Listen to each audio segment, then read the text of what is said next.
Hey friends and family, this is Ronnie here from Southern Food Junkie, and today I'm going to share with you some venison backstrap. Venison, also known as deer meat, something that we eat a lot in our household. Being from the South, that's just part of our culture. If this is something that you don't like, game meat, you might want to turn away now. But if you're interested in how we cook our venison backstrap, stay tuned.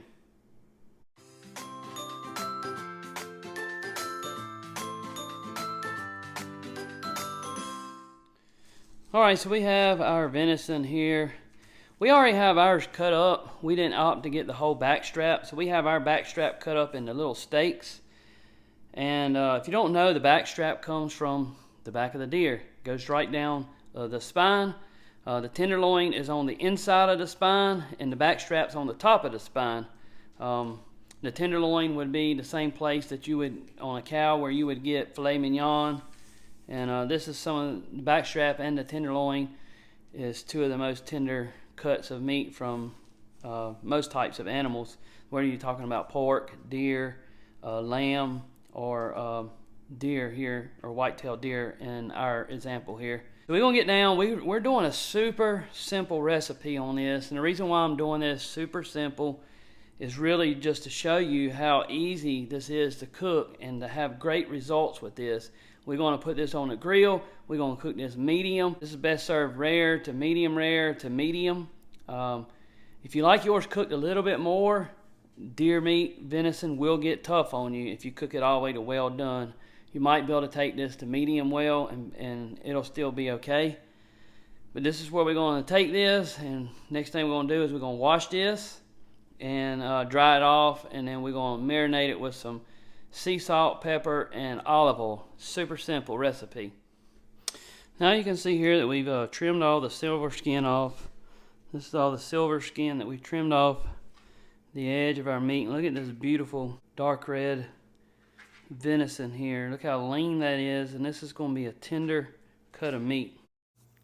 Next thing we're going to do is we're going to add 2 tablespoons of olive oil into our bowl, and then we're going to add 1 teaspoon of sea salt and a ½ teaspoon of black pepper. Now we got both of them in our bowl. We're going to mix them up, and then we're going to add our meat into this marinade right here.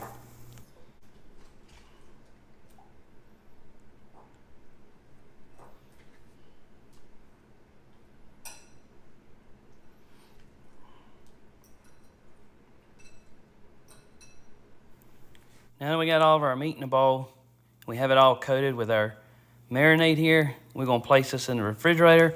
You can let it marinate up to 30 minutes. You're going to pull it out before you actually put it on the grill. Let it come back up to room temperature, and we'll be ready.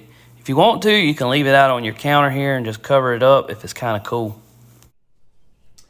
All right, so we're going to put this on our grill, and we're going to cook this on a medium-high heat.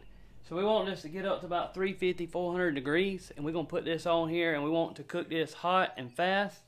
We're only going to cook about 2 minutes per side before we flip it. So we got to light our stove up first. We've already cleaned our grill, made sure everything was good. We did that a couple days ago. That's something that you want to keep up on your grill maintenance. You don't want to have a bunch of grease built up in it and have a fire. So anyway, we're going to light the grill up because my igniter don't work. So let's do that. My igniter's gone. This grill's about 10 years old. So I light it up on the first one, then I just turn them on, and it kind of travels all the way across there. So we're going to turn this down to about medium and see how high our temperature gets. So we got our temperature up to 400 degrees, so a little bit past it. That's okay. We can adjust our temperature down to where we can keep it in that range right there. It's time to go ahead and throw these venison backstraps on the grill. We've had them marinating here.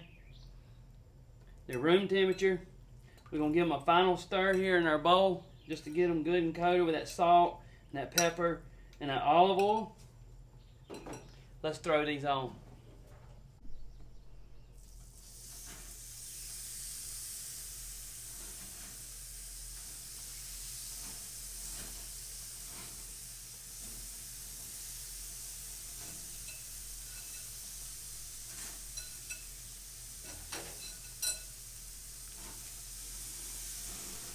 I wish you could smell that. It smells amazing.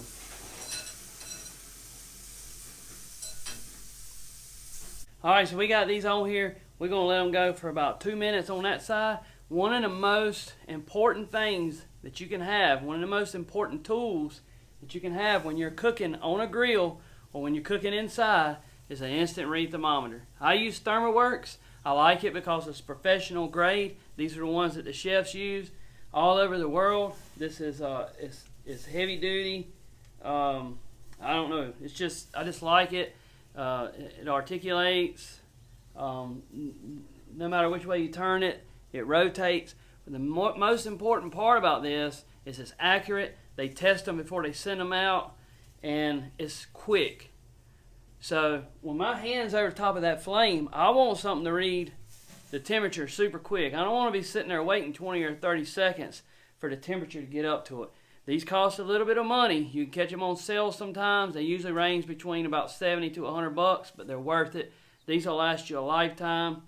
It's I think it's waterproof. There's a lot of good stuff about this. I'll leave a link down below where you can buy one of these using my affiliate link if you want to. This is the only brand that I support and recommend. I've been with this company for probably about 5 years now, and this is a company that I stick with and I recommend. We're going to go ahead and flip these over. You can see they're starting to get some good nice grill marks on there.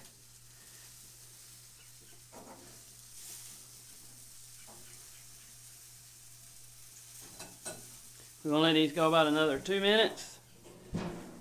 Then we're going to check the temperature. So while we're cooking these venison backstraps on the grill, we want to pull them off about 5 minutes before they get to our temperature that we're seeking.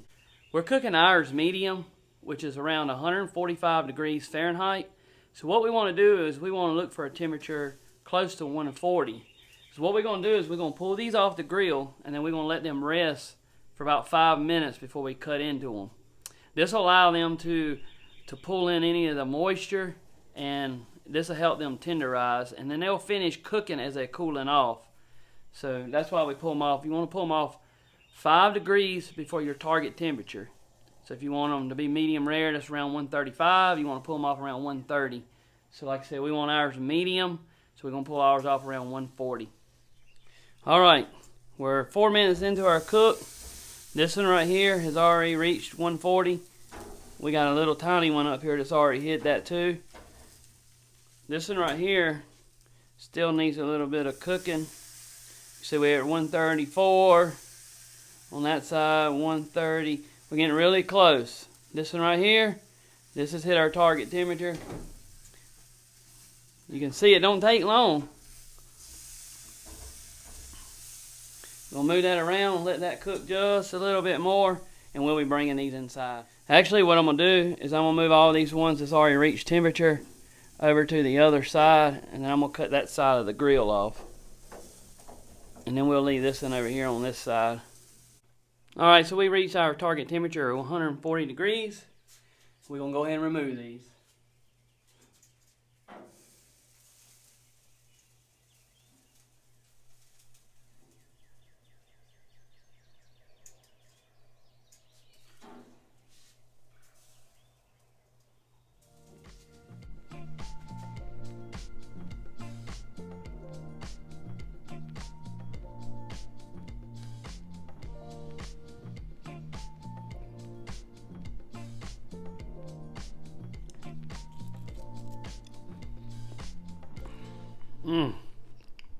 Alright, so let's try this right here. I've already taken a couple bites for you, but just want you to see how tender this is and how flavorful this is. I'm telling you, this is not super gamey.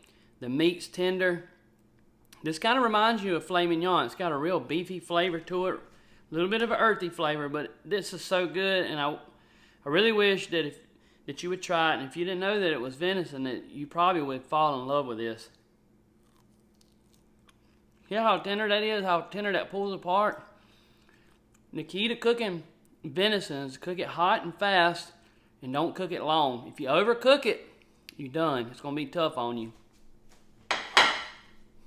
I hope these tips and tricks help you. I hope you'll try this. If you're not, if this is a video that you don't like, I hope you stick with us. We have more coming up.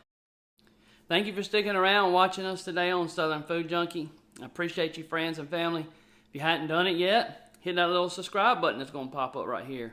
Also, there's going to be a video that's going to pop up right here and right here. Check out one of those. I think it'll be something that you'll like. We'll see you next time on Southern Food Junkie. And remember, let's get food junk.